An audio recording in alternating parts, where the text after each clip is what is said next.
So I got this air fryer from Kitchen Elite. Let's unbox it and let me show you how it looks. Comes with a user manual,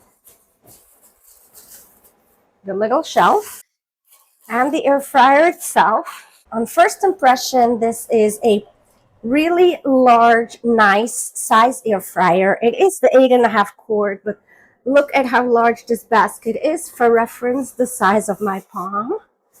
So it's tall, deep, and kind of a circular square with rounded edges, and it does have the clear glass so you can see in for what you're cooking.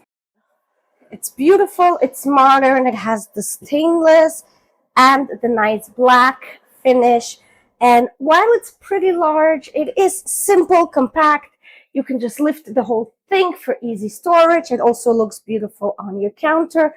For reference, look at the size.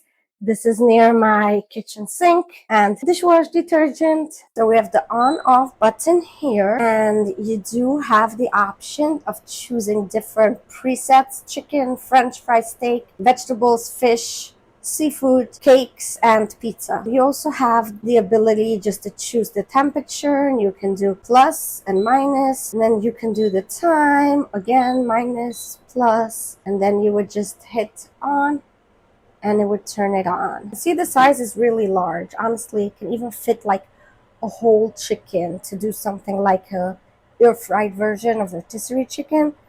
But it's super large and deep, so I'm really excited about this. I do have another air fryer. I love air frying foods, but that one is really small.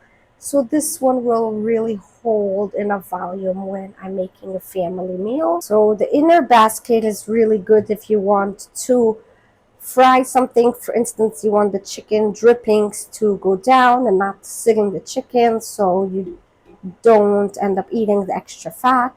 This would be perfect for anything from French fries to chicken, etc. The instruction manual does tell you how long to cook each item and at what temperature, but obviously you can find a whole bunch of recipes online. This air fryer was sent to me by the brand for review.